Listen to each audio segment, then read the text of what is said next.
Monsieur le ministre de la Santé, vous êtes médecin, je suis médecin réanimateur et aussi gestionnaire de risque. Vous avez l'habitude de l'analyse des événements indésirables afin qu'ils ne se reproduisent plus et donc l'habitude de faire des retours d'expérience et de chercher les causes. Prenons un événement indésirable grave qui s'est produit.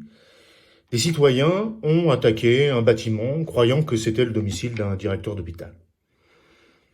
La première réponse pourrait être de dire « ils ne passeront plus, donc je vais condamner à chaque fois quelqu'un qui va s'attaquer à un bâtiment ».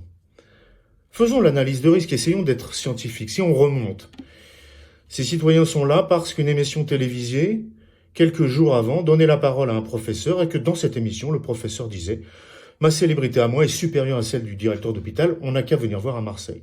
Est-ce une menace ou pas, une menace à peine voilée? En tout cas, on peut se poser la question à ce moment-là de pourquoi le journaliste qui interviewait cette personne ne l'a pas contredite et demandé quelle était cette menace, et surtout n'a pas condamné fermement cette menace.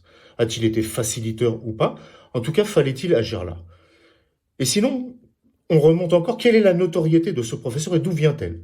En fait, il vient de relayer un blog complotiste qui cite nommément des médecins proférant des menaces de mort, se terminant par la guillotine, tout le monde en parle.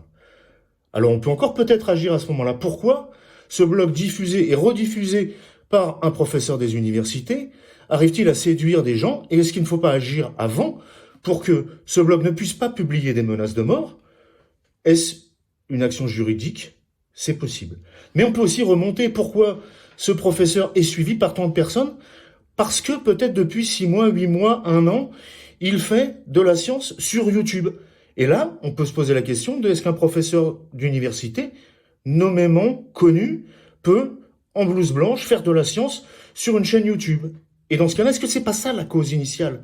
Est-ce que c'est pas ça qui a amené des gens à croire de fausses informations et à mener finalement à cette violence? Et peut-être que c'est cette cause-là qu'il faut agir.